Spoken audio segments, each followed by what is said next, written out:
Where the 5.8 story gives us a wild goose chase through the summer events with Venti and Bennett, the real story actually stretches across 6,000 years of lost kingdoms and broken timelines that only the shade of time, Istaroth, can create. This not only translates to Nod-Krai having similar themes, but also that Natlan won't be finished until it's explained in Nod-Krai. In our previous theories before the Mare Jivari, we sketched Tenochtitlan, the Muratans, and the Bakunawa's first wound on Natlan, but also the high possibility of ENJOU being part of it all, which we proved to be all correct. But in this video, we follow ENJOU's lore bomb that confirms he is indeed the Lava Walker. We still won't reach the true Mare Jivari Sea of Flames just yet, because between the door and that layer are rules only abyssal flames that ENJOU can open himself, along with a stack of memories that don't even belong to him. It's a visitor's perspective tour through the realm of Venti and Istaroth blew off the timeline, where ENJOU's origins could be that of a dragon sovereign, where artifacts and lore from before the game even came out finally being put into the spotlight, and the final piece to connect Natlan's old lore with the current. Hey guys, what's up? Aru. And along with a clearer look at how time surgeries actually works, we're testing 3 other theories about ENJOU as the Lava Walker, the Sovereign-style memory fracture that can travel through time, and where the ever-so-beloved manga character Vennessa's tribe bloodline leads to. This will also include a theory on how it all relates to Nod-Krai, specifically Istaroth's intervention with the new moon by tearing through time. It's a world quest that very much should have been an Archon quest, and it's absolutely worth sticking for.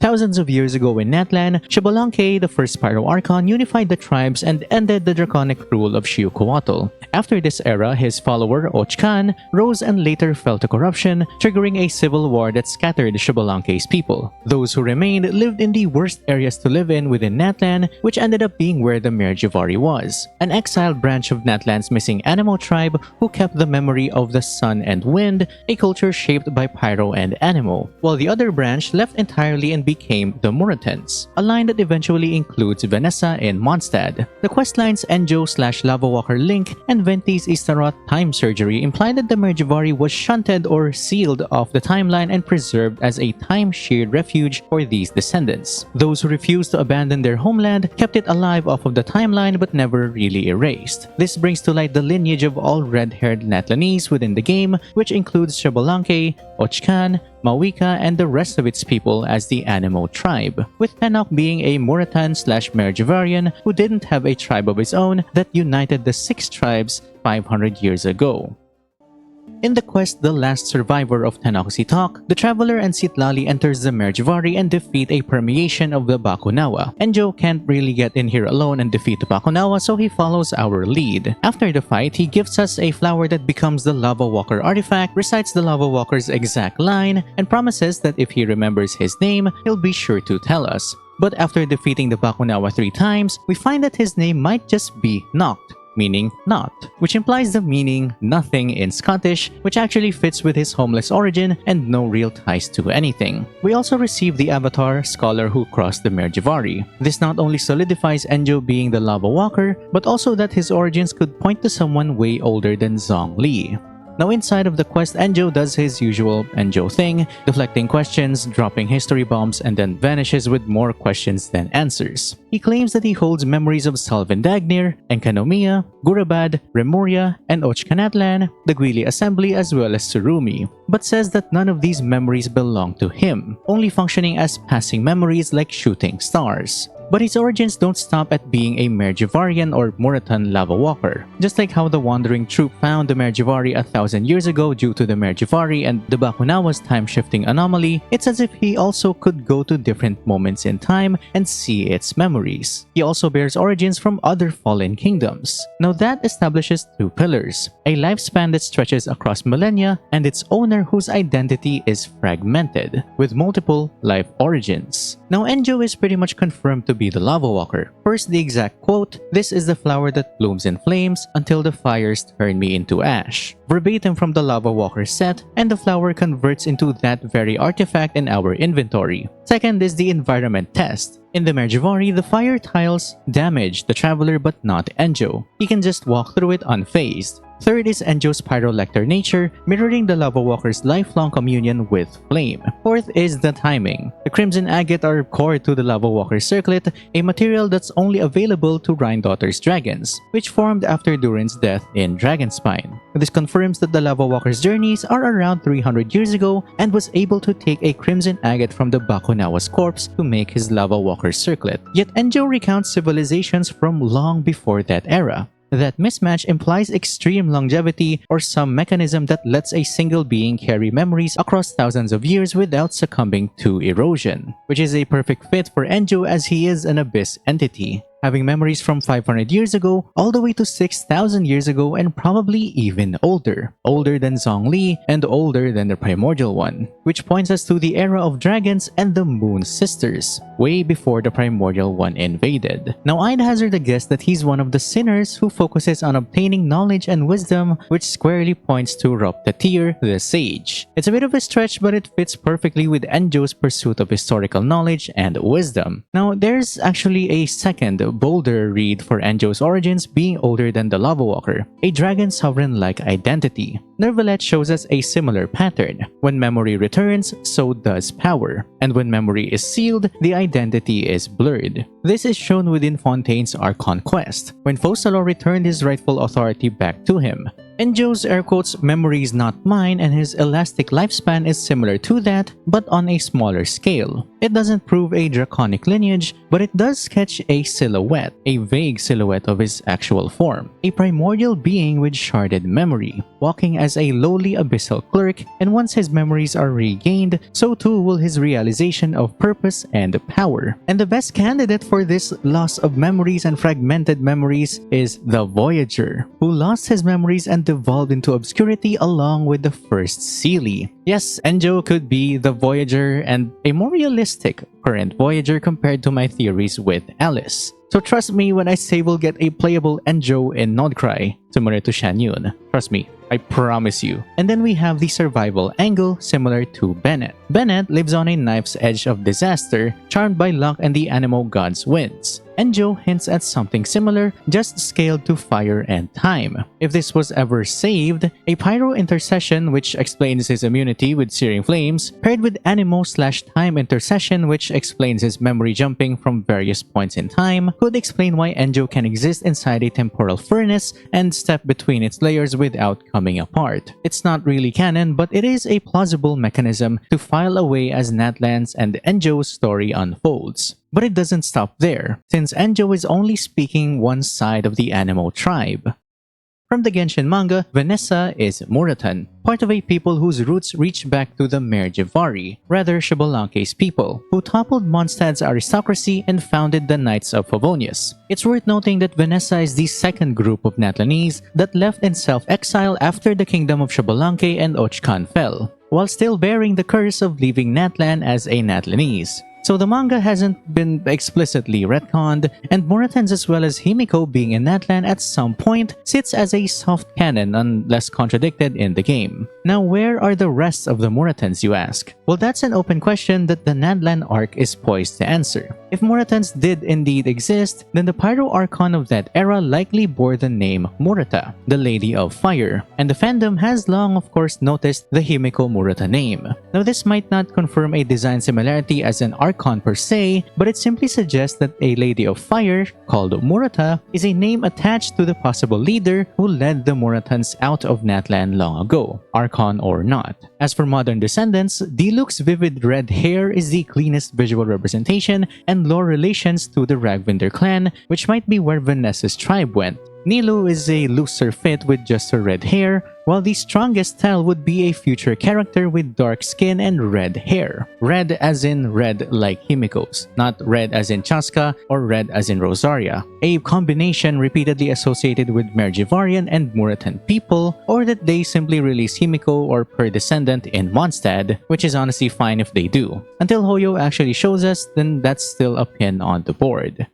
When the Bakunawa's corruption was too dangerous and when every dragon was let loose into Vat, Venti, empowered by Istaroth, the Shade of Time, blew the Mare Jivari off the timeline. quite literally. Now this time surgery or time dilation trapped the souls inside of it and fused some with Monitus to form the Asha, a mix of Monitus and human souls, and turned this living hellscape into a time-sheared domain. The Asha from Mare Jivari would then start wandering into Tenoch-Zitok, two of which were Bennett's parents, and I won't need to tell you what happened there. But this broken timeline mixed with the Bakunawa's unique abyssal energy also caused it to appear and travel between past and present, which is shown in two states. An active sea of fire, the Lava Walker's playground and where Bennett's constellation as well as the real Bakunawa rests, and a dormant windless state where we fought only a permeation of the Bakunawa, a small piece or material part of a whole. Now Venti/Istaroth's interference didn't just seal the Bakunawa and the Mare Jivari, it split when and where the place can be accessed, which I think helps slowly defeat parts of the Bakunawa in different moments in time, instead of defeating its entirety in one fight. That explains why the Wandering Troop legends can reference fighting there centuries or millennia ago, because they weren't in our lair but in another cut of the timeline. From 1,000 years ago, finding the Mare Jivari in a cut of time 500 years ahead of their own. Quite similar to what's happening to the two travelers, jumping back between timelines in the same time frame. The Mare Jivari with Bennett's constellation is, as we've theorized, something akin to Child's Narwhal constellation, a wheel of fate created by her parents around 20 years ago when the Mare Jivari became more volatile that coincidentally fits where the Muratans and the Bakunawa ended up being sheared off the timeline 500 years ago. So Bennett's constellation is a reflection of Mare Jivari states connected to the Bakunawa, and it just so happened to be ingrained in his mind when he was just a toddler. The Abyss entity speaking to Bennett is also likely the Bakunawa in that Sea of Flame state. It also frames ENJOU's final hint. Only the Bakunawa's power lets you open the true Mare Jivari. This goes deeper into how Istaroth and Venti can use their powers, which I've discussed before during the Dainsif quest if you're curious to know more. But I think it's best that we leave it at that for now for the Mare Jivari's case.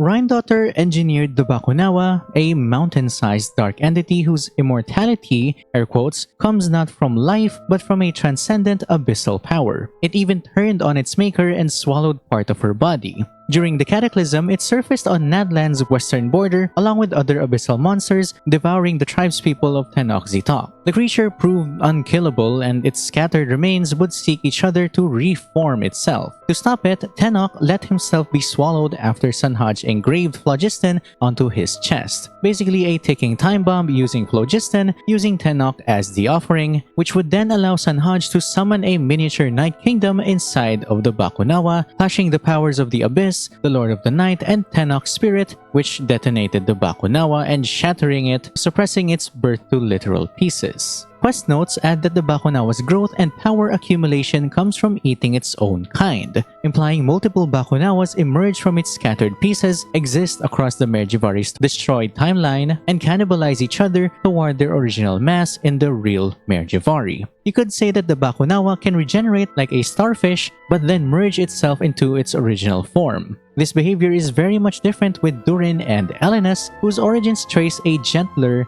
life-type creation, which aligns with Rhinnedottir's more gentle creation of life through Chemia. Whereas Bakunawa stems from Rhinnedottir's transcendental abyss experiments, likely among the few or the only creations attempted after she tapped the abyss's secrets and possibly right before Conria's fall.